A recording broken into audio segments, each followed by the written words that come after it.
still in the draw for the second round on Monday night, and pleased with that.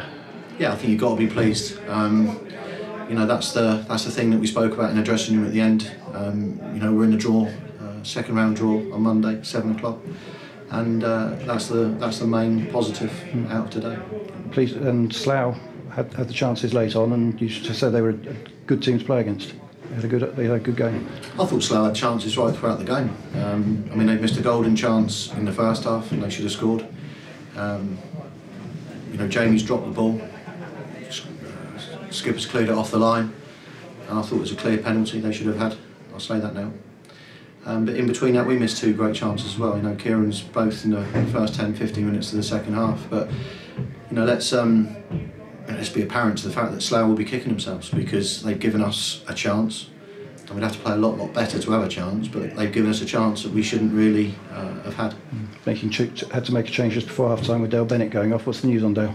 Well, he's gone up for a header and obviously got very high. He's gone over the guy's shoulder almost and ended up landing heavily on his back and his head.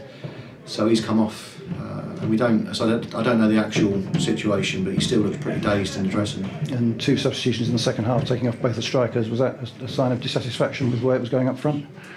What do you think? Probably. Yeah. We've had a lot of games. I'll try and give them an out here. Someone's told me that's our 23rd game of the season, and they're 2 young lads that haven't ever played this amount of football before. But it wasn't just the 2 strikers. You know, I thought the midfield got beaten to every second ball today. I think without exception, probably Collins and Clough. Struggling to think of anyone else that I'd go beyond a 6 for. So, you know, we've spoken about it in that dressing room. The lads are disappointed, but you know, I said to him, don't be disappointed, you want to actually be happy, because we should have been out the cup 2-0, 3-0, maybe 3-1. And we won't play that poorly again, I can assure you that. Sticking Charlie up front, he had a presence that the other 2 didn't have for the last 20 minutes. It's something we've been thinking about for 2 or 3 weeks. We've done it before with him, haven't we? We've done it before when he was here, scored 3 goals in 4 games. It was something that we talked about even starting with today, but probably just didn't have enough time to work on it. But we worked on that during the week in case you needed a plan B. I think that's always important. But that's a lesson to Aaron and Jonah today. But also, you know, you've got to look at Molinari, his presence in the game. And I think pretty much all over the park, their players won their individual battles today. And that's, you know, that's the leveller of the FA Cup. We've done it to teams, and they've done it to us today, and I think they deserve all the credit.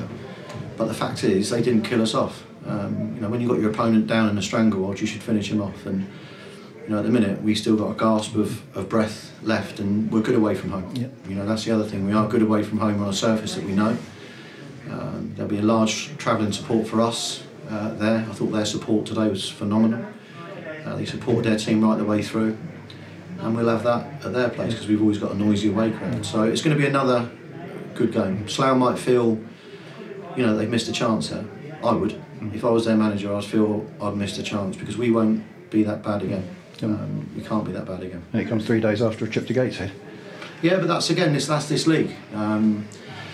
You know, and I've made plenty of noises about it. It's crazy that you know, part-time footballers are being asked to play 23 games in just at the start of November, and it doesn't help the clubs like us. You know, it's okay if you're Salford and you've got 40-odd players, but we haven't. We've got 18, and you know, we also have had to let like a Lafayette go out on the back of making sure we can afford to pay everyone at the right time. You know, so you've got a club like Ebbsfleet who've got 26 players who can't pay their players on time.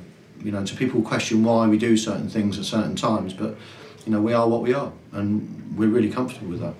And sometimes with young players, you've got to keep giving them that chance. But today, as I said, that was they'll learn from that. I think it's a big lesson of how to play against a Conference South centre half, and in Togwell, someone who's played league football. And Nesbitt is a very, very good player at this level. He always has been. But I thought both their fullbacks were excellent today as well. So you can go through their whole team, and their whole team are 8s and 9s, and mine struggled to get to 5s. And when that's the equation, you know, we're very, very lucky to come out with a draw. Okay, thanks a lot, Paul. Cheers.